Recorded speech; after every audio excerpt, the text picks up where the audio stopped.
Hey family, how you guys doing? Welcome to Phie.Love Intuitive Conversations. I hope you guys are good. Yeah.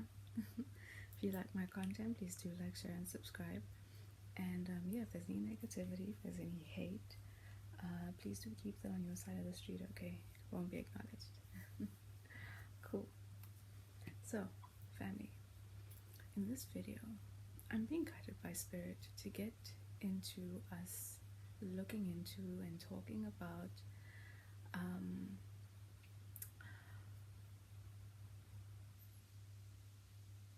what are your beliefs around the word codependency?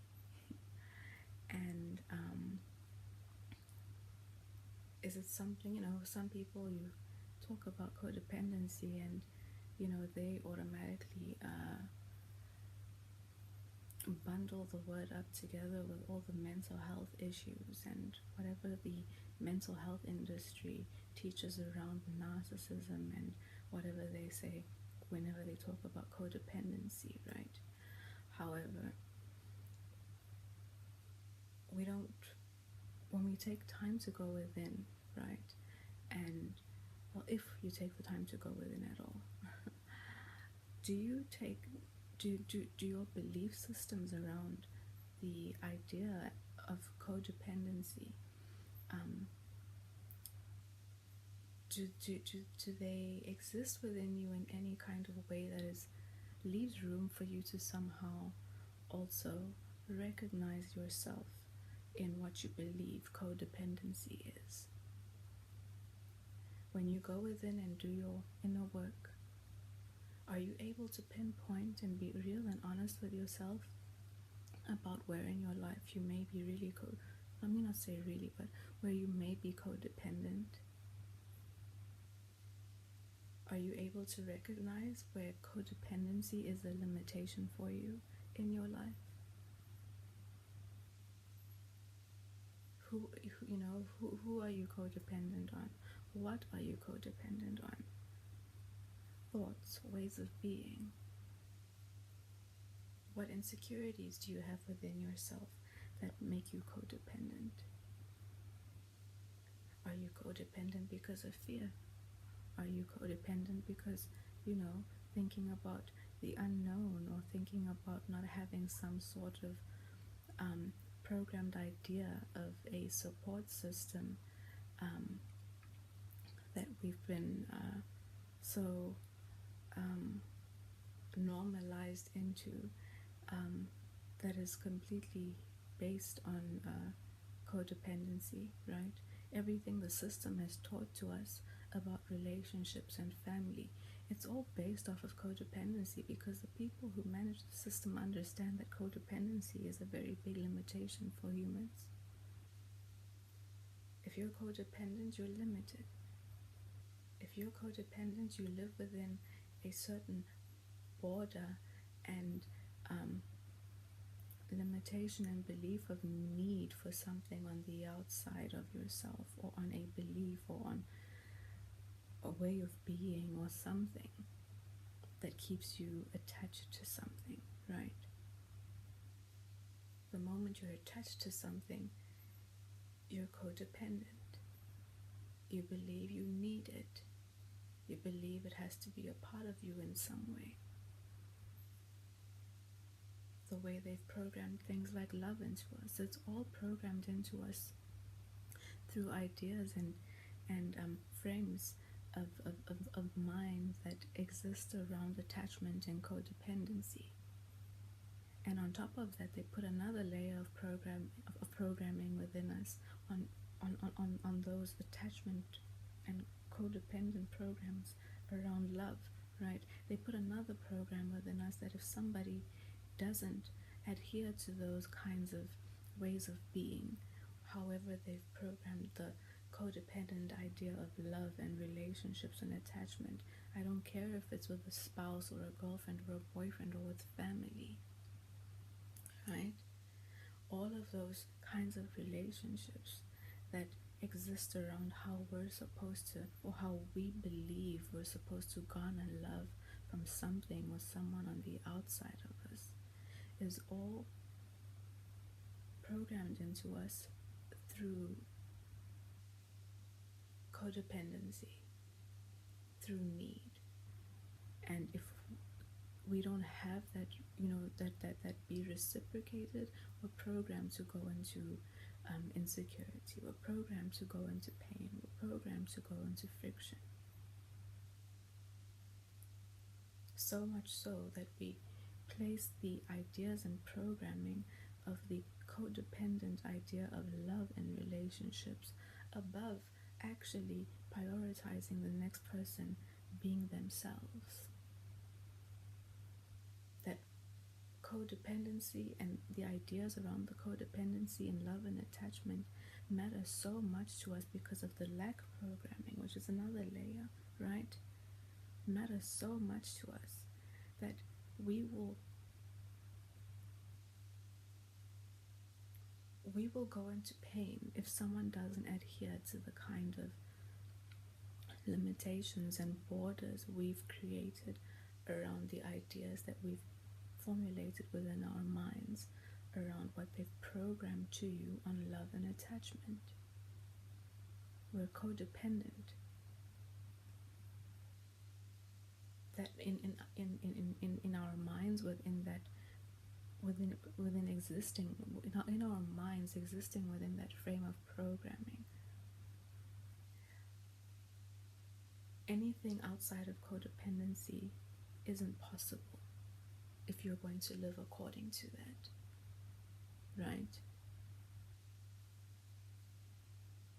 Where are you codependent on opinions of others on the outside of you, that you will rubbish away your own decision? You'll easily be swayed into, you know something, you feel something, you have a gut feeling, whatever it is that you should be trusting, but you've been programmed to be codependent as well on the opinion of the outside. Where are you codependent on distraction?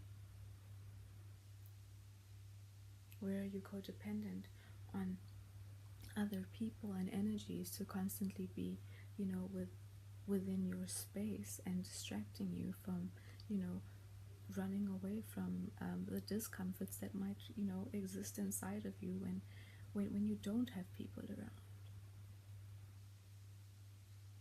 Where are you codependent on the finances of somebody else on the outside? There are many things where codependencies are also the reason why we have blockages in our way of moving forward. The divine requires us to become, to awaken to the different areas of our space and our lives and our existence and our beliefs and our attachments, to all the different ways of all the different forms of codependency that exist, so that once we awaken to all of it, the divine is able to come in and, offer us something different. Once we're able to move into a space of,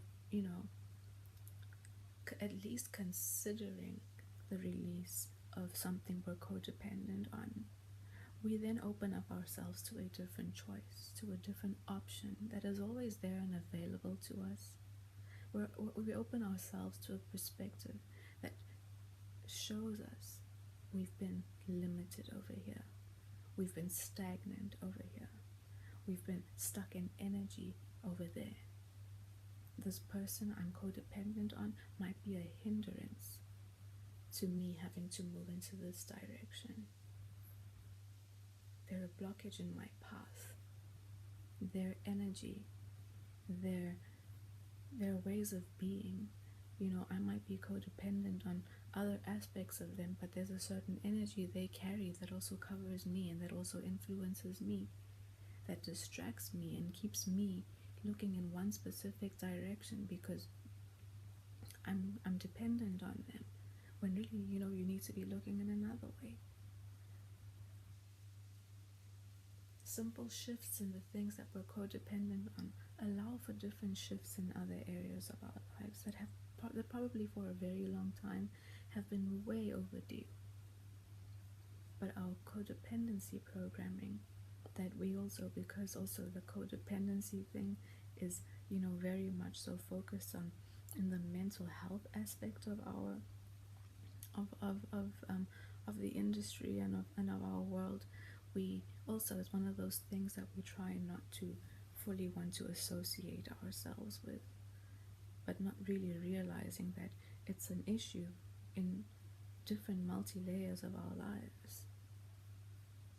And it's required for us to really take the time to sit down and look at it all and figure out where we have the courage to actually tap into, you know, the parts that we don't want to accept, the parts that we don't want to see, that will have us in a position of having to, you know, admit to ourselves, okay, I am codependent here.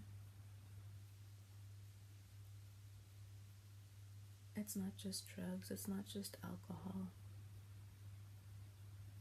it's many things. It's TV. You can be codependent on TV.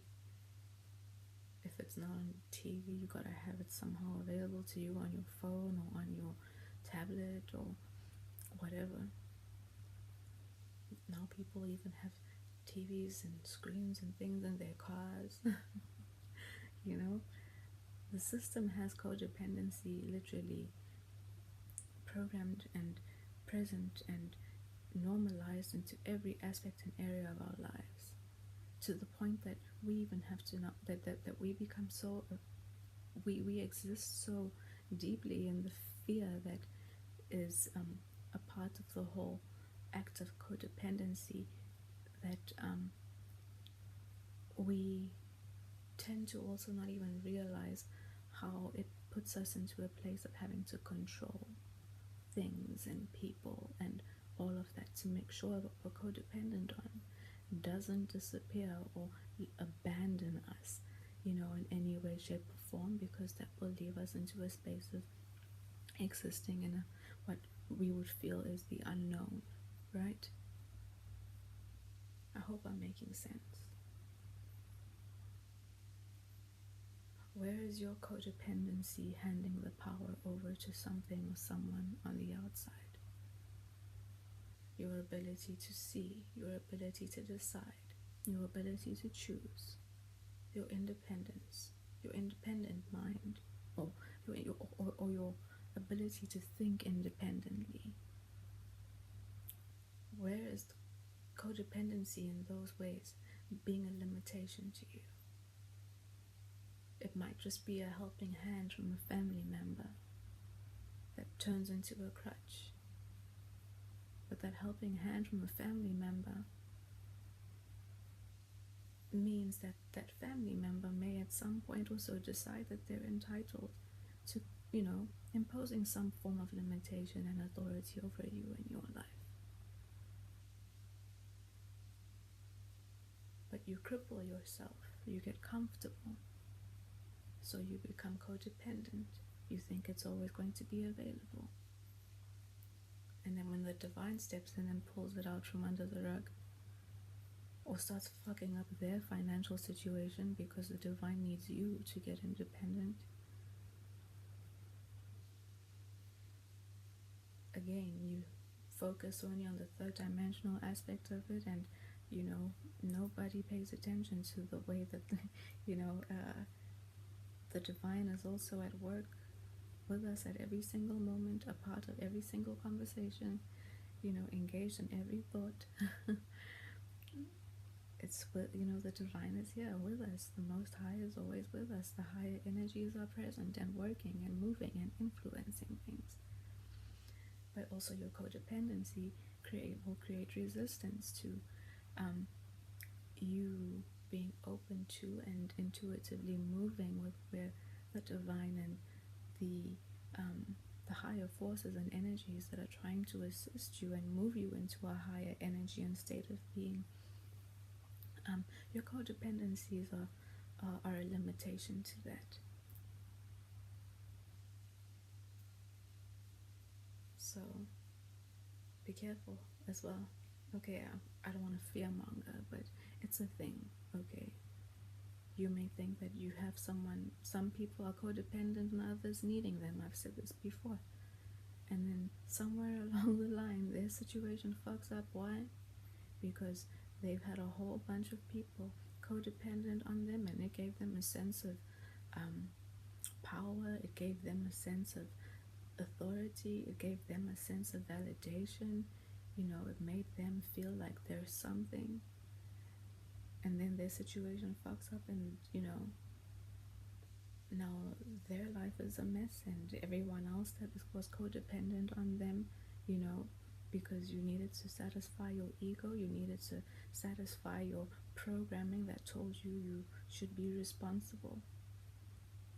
You should feel good about being responsible and having people depend on you, codependent on you, when that is a system programming.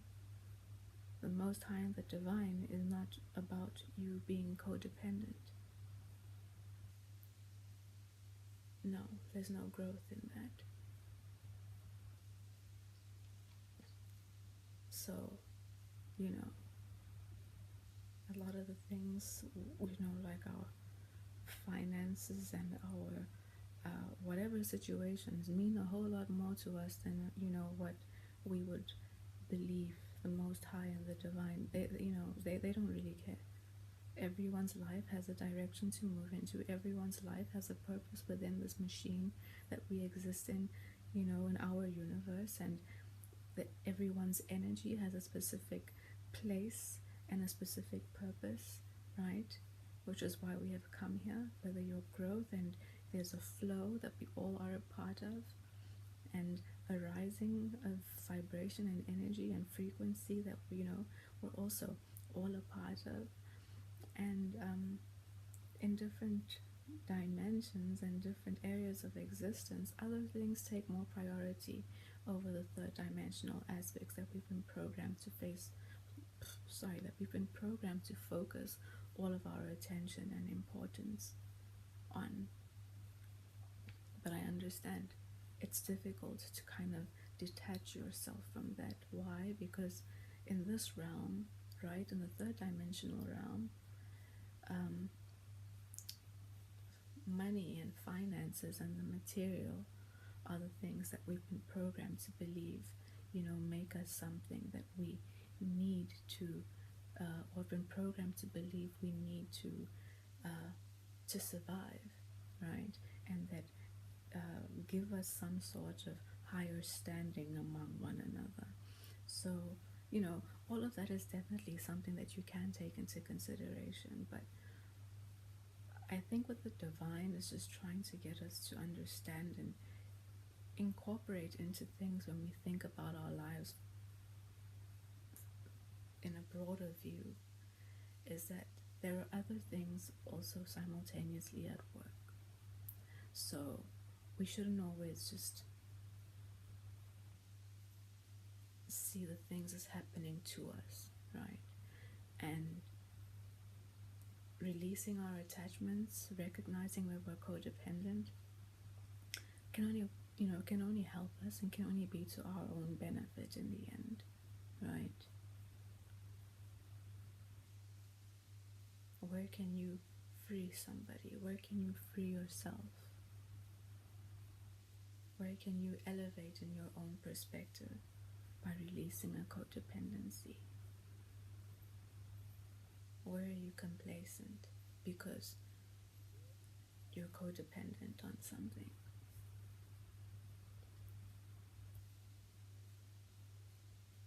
Don't try and disassociate yourself from codependency, because believe there are many areas in your life that you're codependent, and many areas in your life where you are codependent and can actually release and shift an energy and a, maybe a stagnant area of being in your life. But get right as well with what you believe you have to lose. That maybe isn't really something you should perceive in a way as something you have to lose. Where can you release and let go? Where can you give your programming on love and on family and on attachment and, the framework and borders that you've created for yourself and for people to exist in, with regards to your relationships and the codependent aspects of it. Where can you give it all a higher perspective? Where can you recognize where the fear in all of that and the programmed idea of abandonment is also playing a big factor in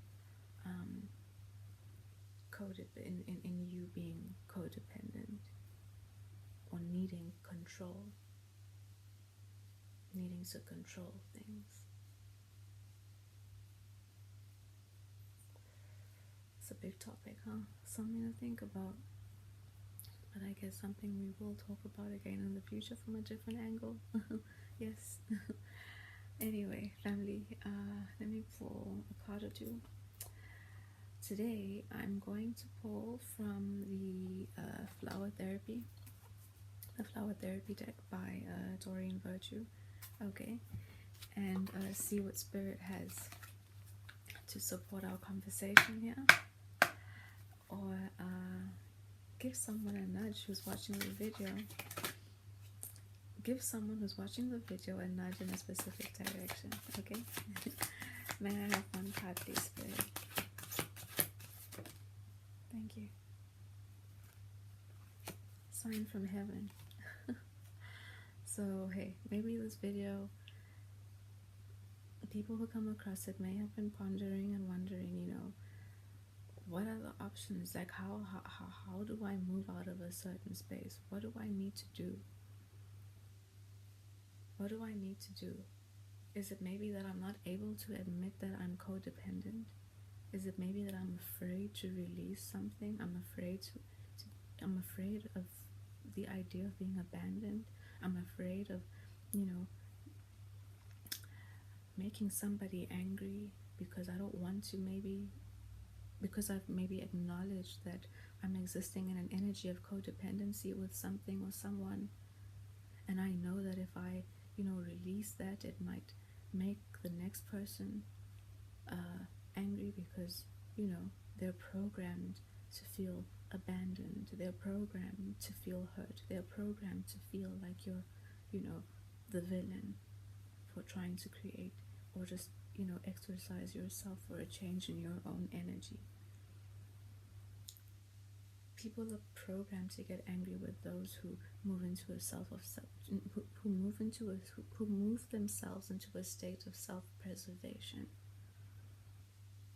because it means you stop. It means you're moving yourself into a place of no longer needing to be dependent on the things and energy on the outside of you. The flower is the protea, and the card says, your loved ones in spirit are waving hello and giving you reassurance that you'll be all right. Okay, so don't stress, don't get scared. When you release something, the divine is always there to catch you with what you need. You just need to trust, and you need to not always want the most biggest and obvious thing to show up in your face. Sometimes it's the little subtle things, and it's something I've been kind of feeling to repeat over the last couple of videos as well, right? It's the small subtle things that the universe, uses, and how the universe creates shifts and starts new flows. You can see the pattern in it all. Everything of the system is big and wow and distracting and dramatic, and things of the divine and things of the universe are the small subtle things that move and flow, that move in a divine order. Okay. What does the book have to say on the card? Sign from heaven. Okay. You're never alone. Your loved ones may cross over, but they choose to come back to be with you, giving support and guidance, just as they did when they were living. They want to know what's happening in your life.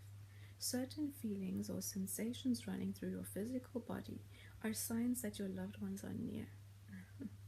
For example, you might smell a fragrance connected to a loved one, or hear that person's name mentioned in the street. There's no such thing as a coincidence. Each of these events is a message from your loved ones to let you know they're okay. They're still with you now and give you great big hugs. What is going on? You may have also pulled this card if you're still mourning a loss. Grief is natural, yet it's also a lower emotion, and it serves you best to heal. Our saving grace is that we can cope with the loss by knowing that the ones we miss are still with us in spirit. If you'd like further confirmation from deceased loved ones that this is so, then ask. They'll show themselves in subtle ways, or through people, or they may trigger somebody around you to say something that might remind you of them. Always active. They will bring you signs and messages that you can't rationalize away. So you'll know for sure it's them. Additional meanings. Your angels are very close to you right now. It's safe for you to express and release grief. You're supported both in this world and in the spirit world. That was nice. I will pull another card from the Miracle Cards deck, right, by Marianne Williamson. This one, okay. And see what Spirit has to offer us here as a support to our conversation on the codependence, or give someone who's watching a nudge in a specific direction, okay? Let's see.